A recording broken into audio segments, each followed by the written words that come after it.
Well, amen, and welcome to the Memorial Road Church of Christ. It was a blessing to hear you all sing that last song. It's a good day, and Jesus is alive, and I'm really glad that you're here. I'm particularly excited about today because I am starting a new series. Last week, I just ended a short 3-part series called All In, and this week, I'm starting a series called Passion, the week that changed the world.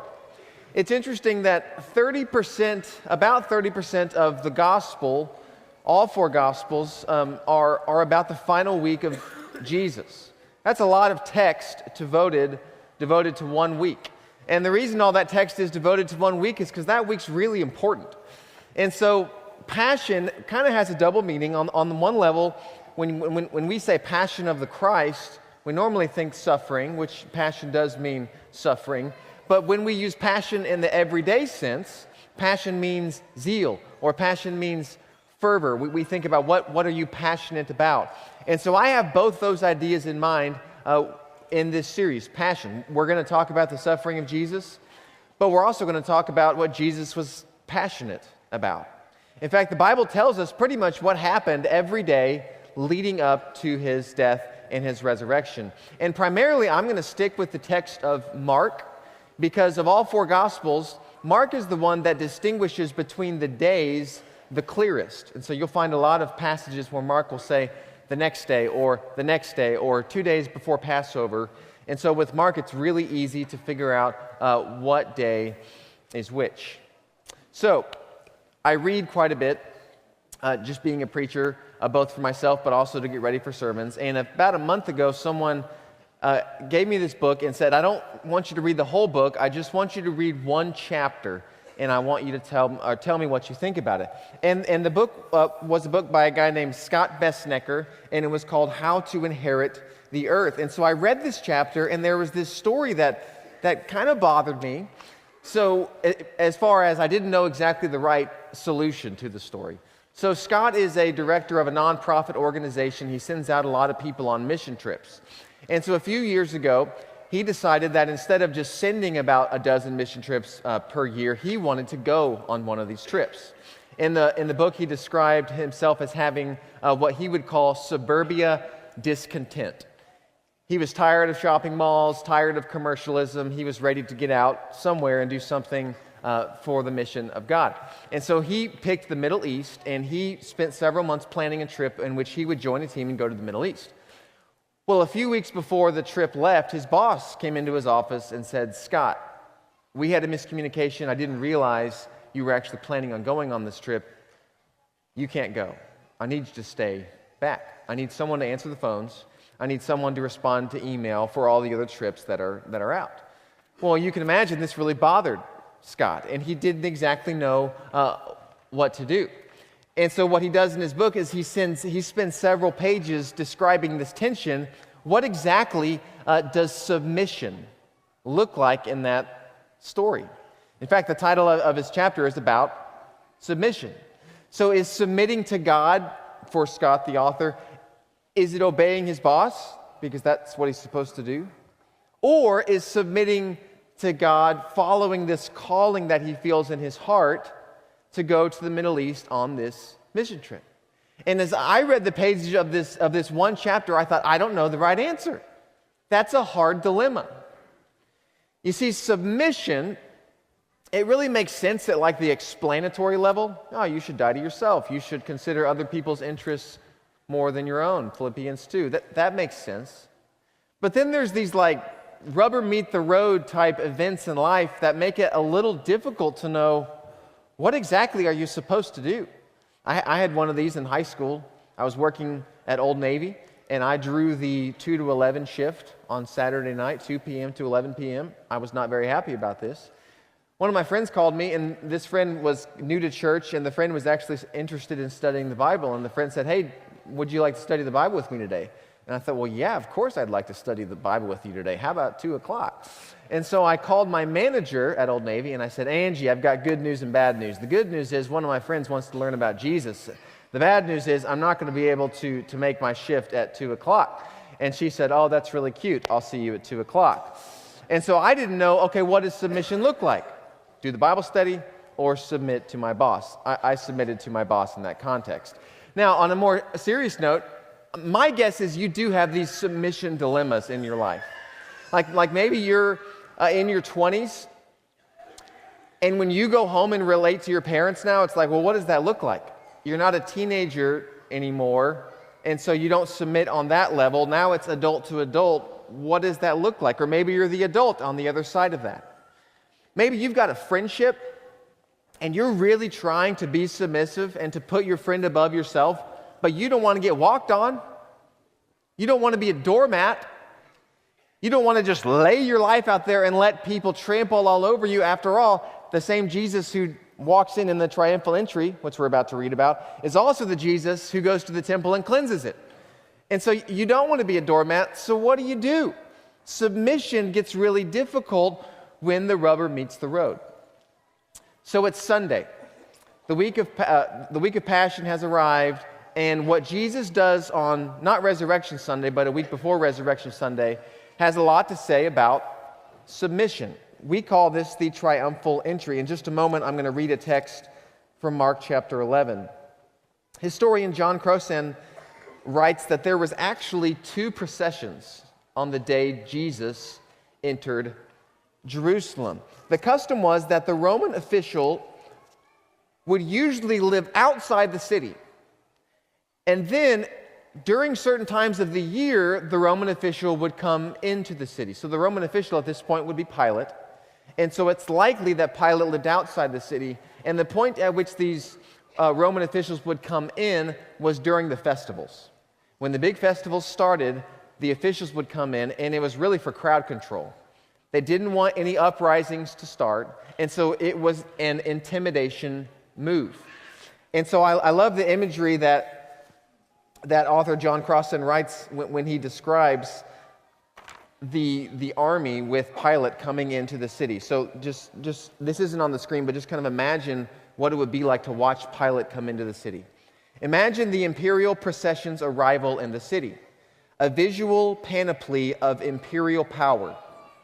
Cavalry on horses, foot soldiers, leather armor, helmets, weapons, banners, golden eagles mounted on poles, sun glinting on metal and gold, the sounds, marching of feet, the creaking of leather, the clinking of bridles, bridles, the beating of drums, the swirling of dust.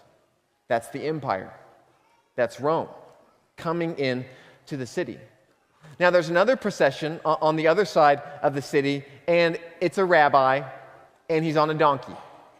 And there are no clinking of metal, there's no weapons, there's no armor. It's just one Jewish rabbi riding on a donkey. And what John Crossan says in his book is that it's very likely that these 2 processions happened on the same day.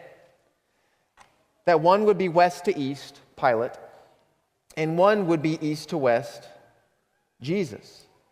So here's what Scripture has to say when it describes the triumphal entry. Mark chapter 11, verse 1.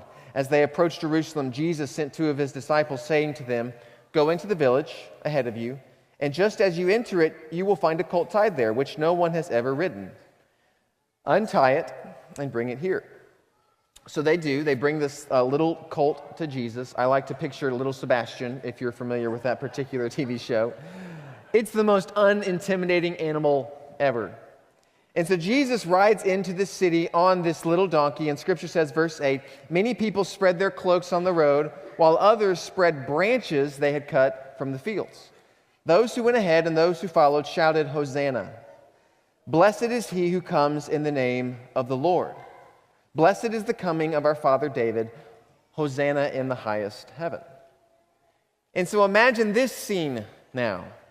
You've got poor people, dirty faces, bare feet, crooked teeth that marked them as people of poverty. You hear the rustling of palm branches and the smell of the donkey. I mean, can you see the contrast between the 2 processions? On the one hand, you've got Pilate with his hundreds of imperial horses, and Jesus is on a miniature pony. You've got Pilate flanked by deadly warriors, and Jesus has helpless peasants. You've got Pilate in expensive royal robes, and you've got Jesus with dirty garments on the ground. You've got Pilate in first century Air Force One, and Jesus who can't even afford a cab ride. So what's the point? The triumphal entry was a deliberate message to the empire. And the message was this: your use of power has been judged by a higher power. Jesus is saying when he comes into the city, I'm not going to be the kind of king that you think I'm going to be. In fact, I'm going to introduce you into a kingdom which is fueled by something completely different than the Roman Empire. In fact, this point is made even more clear when you look at the prophecy in the Old Testament about this very event. Zechariah chapter 9, verse 9 says this: "See, your king comes to you righteous and victorious, lowly, riding on a donkey." Jesus is acting out that verse. And the question when he comes into the city is, well, what kind of king are you going to be? What's your kingdom going to look like? How are you going to rule? And the answer is in the next verse in Zechariah. "I will take away the chariots from Ephraim and the war horses from Jerusalem, and the battle bow will be broken. He will proclaim peace to the nations. His rule will extend from sea to sea and from the river to the ends of the earth." Do you see the kind of kingdom that Jesus is bringing in the triumphal entry as opposed to what Pilate is bringing in? You see, the irony here is that the last verse on the screen, that's what Rome wanted. Rome wants to rule from sea to sea. Rome wants to conquer the world. And so what the triumphal entry really is it's the beginning of the battle. Rome will use its swords and bows. Rome will use control and fear. Jesus will use love and will use grace, and they will duke it out at Calvary. You see, Passion Week begins with something Jesus is passionate about: how to use power. And so the question is, who will win, the chariots of Pilate or the chains of Jesus? And what I like to do, and my assumption is what you like to do, is we like at this point in the Bible to kind of sit down and almost get the popcorn out and pretend like we're watching a movie, because it's going to be really entertaining. And we're ready to see the downfall of the Roman Empire. We're ready to see God triumph. But the thing that we forget is we're not just watching a movie here, we're actually in the movie. You see, this isn't just like an abstract story about power somewhere else. This is a story about you. Let me pose it this way. If I looked at how you treated people and how you use your money, which procession do you think you would be in the story? In fact, let me back up for just a minute. Mark chapter 11 is very political. You hear all this language about kings and kingdom and what kind of a king is Jesus going to be. Mark 10 is not political. Mark 10 is personal. And so just a few pages before the triumphal entry, you have James and John, and they come to Jesus and they say, "Hey, we want to sit at your right, and we want to sit at your left." What are they asking? They're asking for power. It's a power move. And do you remember what Jesus says to them? Jesus says in Mark chapter 10, verse 42, "You know that those who are regarded as rulers of the Gentiles," and he would mean Pilate, he would mean Caesar, they lord it over them. So what is Jesus saying? Jesus is saying, you live in Caesar's world. You know how he works. You know that he uses torture. He uses any means, fear, control, to dominate the people under which, the people that live under his rule. Jesus is saying, you know this world. But then look at what Jesus says next. "Not so with you." Now, what we like to do here is jump to the next verse, which is a great verse about servanthood. But we need to pause here and consider the assumption that Jesus is making. And the assumption is this: the same power that corrupted the Roman Empire can also corrupt individuals. That's what Jesus is saying. You know what Caesar does, not so with you. In other words, the power that corrupts Caesar can corrupt the individual. In other words, the evil that destroys systems, think like Hitler and the Holocaust, begins by corrupting persons. So like the battle between good and evil, sure, we see it happening in the world, but fundamentally the battle between good and evil is fought in the hearts of the people. And so that means you're not watching the movie, and I'm not watching the movie. That means we're in it. And Jesus would ask us, how are you using power in your life? And so what I want to do here is I want to more or less give us a submission check. I want to ask a few questions and tell a few stories and help you think about where submission is in your life. So you'll see the scale. If you have a bulletin, I actually want you to do some marking, some self-evaluation on your bulletin. On your left, you can write the words love of power. And when you think love of power, I want you to think empire. I want you to think about Pilate's procession with all the armor and all the weapons. I want you to think about James and John, who say we want the seat of power. I want you to think about your own desire to promote yourself. On the right side, I want you to write the words power of love. And I want you to think about Huey Lewis when you think about power of love. Now, I want you to think about Jesus. I want you to think about Jesus washing his disciples' feet. I want you to think about the cross. I want you to think about grace, the power of love. And so every one of us have this continuum, and somewhere between love of power and power of love, we find our hearts. And so I want to give you 3 categories, and I would like you to grade yourself. So here's the first category: relationships. When it comes to people, would you say that your relationships are more fueled by the love of power? You're always wanting to be with people that move you up in the social ladder? Or would you say that your relationships are fueled by the power of love? You don't really care about your status. I'll give you stories to illustrate the extremes. So love of power, I have this friend, we were traveling recently, great guy. We were at a conference though, and I noticed that when the keynote speakers from the conference would come and they would just like mingle in a social setting, my friend, again, great guy, I don't want to put him in a negative light, but what I noticed is that he would be talking to other people, he would immediately leave these conversations to go talk to the important speakers. Now, is that the worst thing in the world? No, it's not the worst thing in the world, but what it is it's somewhere on the continuum of power. He's thinking that the higher you rank, the harder I will try to relate to you so that somehow your influence can be for my gain. On the other side of the scale with power of love, I do think Jesus is the best example here. Think about Mark 5. Jesus runs into a synagogue leader, a man with clout, a man that everybody else respects. This man puts his reputation on the line by bowing at Jesus' feet, embarrassing himself with his royal position. And what does Jesus do? He puts the synagogue leader on hold so he can go help the woman on welfare. That's the power of love. Jesus doesn't care where you rank on the social ladder.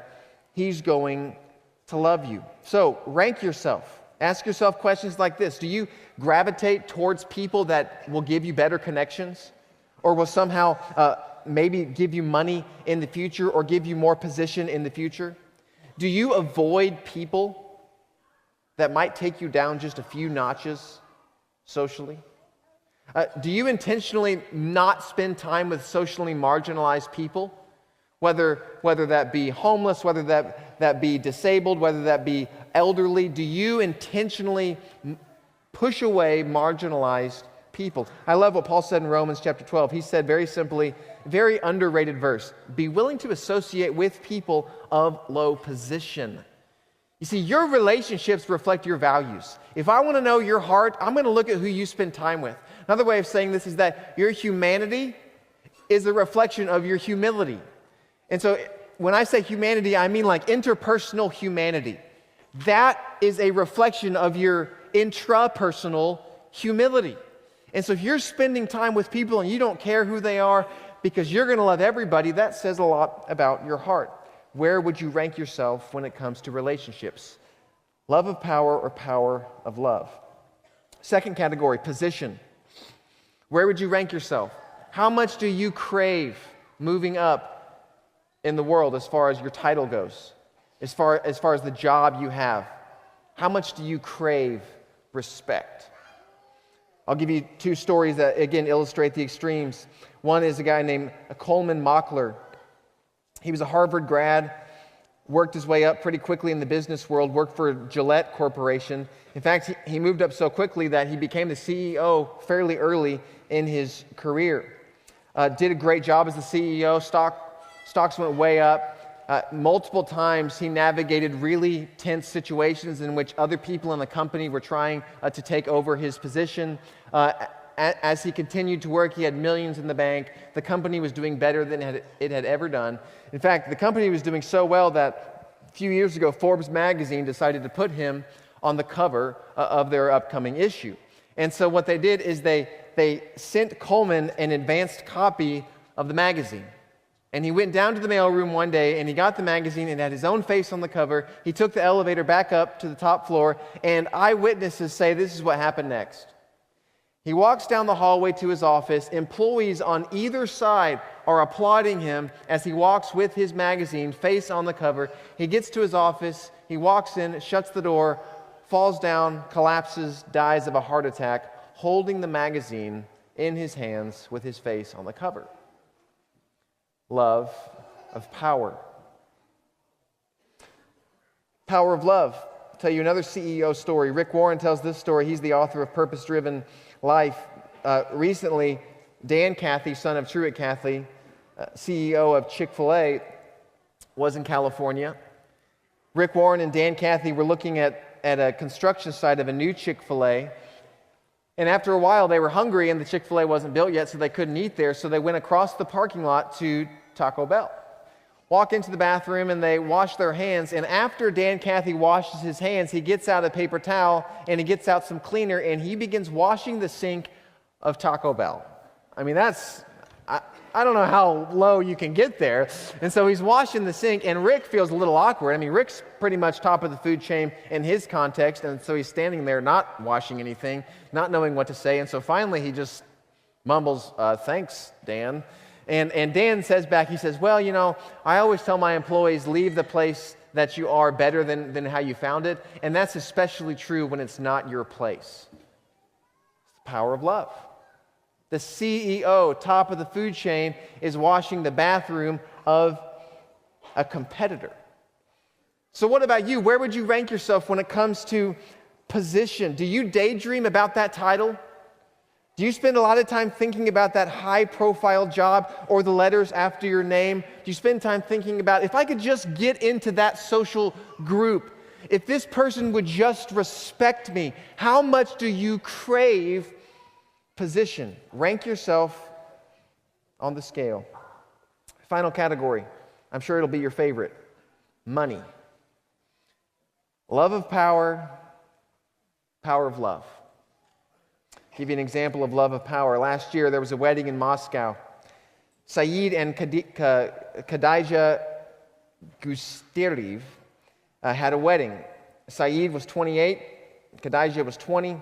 Saeed is a son of one of the wealthiest Russians, wealthiest Russian citizens. The entrance looked like something from Walt Disney World.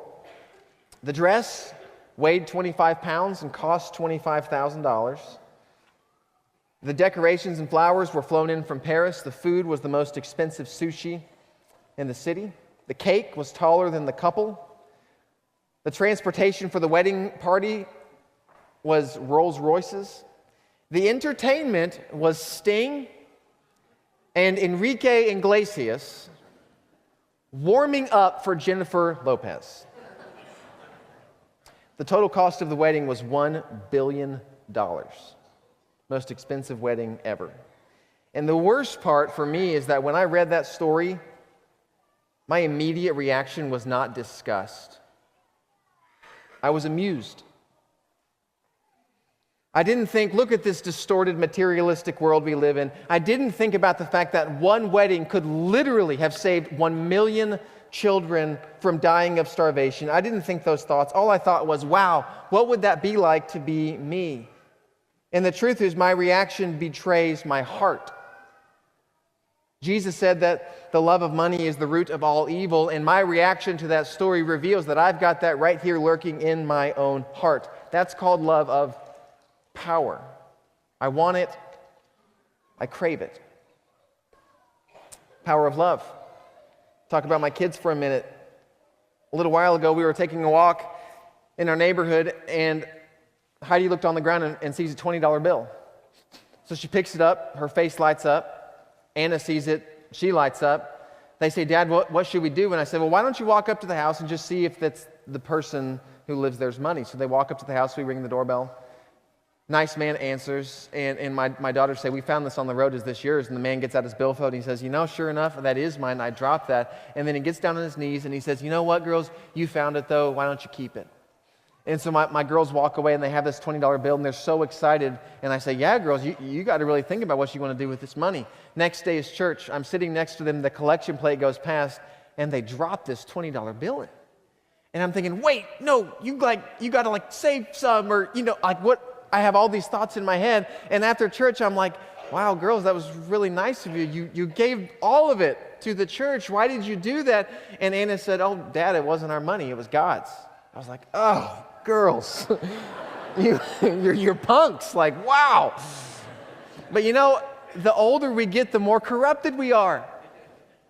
Children, they haven't had time to be corrupted by power. And so in its purest sense, that's what the power of love is. The power of love when it comes to your money is that it's not yours. It's God's. And so think about, where would you rank yourself on the scale when it comes to money? Are you stingy about giving, or are you cheerful? Do you feel like your money is yours, or do you feel like it's God's? When the subject of tithing is brought up, do you get defensive? Do you make excuses? Do you try to figure out ways where you can't or you won't give quite as much? Fundamentally, does your giving look more like Rome, or does it look more like Jesus? Where would you rank yourself? Finally, let me just say this. To summarize all this ranking stuff, I really think it's important to be ruthless in your identification and elimination of love of power when it comes to your own heart. Because in the end, love of power does not win. So here's how Scott, the author of the book, resolved his dilemma. In the end, I submitted to Dan. Dan is his boss. As I predicted, there were no emergencies that others could not have handled. But I am convinced that obeying Dan was the absolute right thing to do. In fact, I can see now that dying to my own plans in order to obey a boss with whom I disagreed was one of the most important things I have done in my career. Submission to Dan was more transformative than any conference or book has ever been for me, because to do it, I had to die to myself.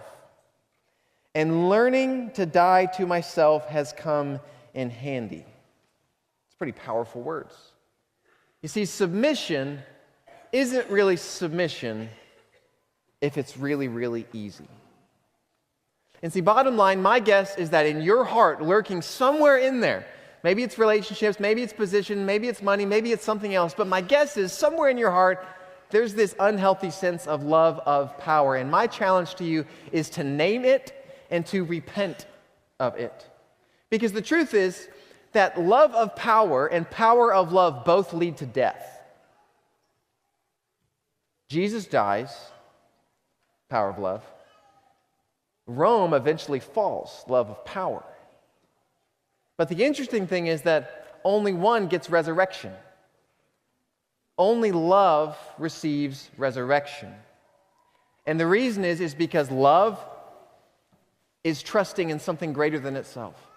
When Jesus is fueled by the power of love, he's trusting in a higher power. And that's why Jesus rose from the grave and Rome did not.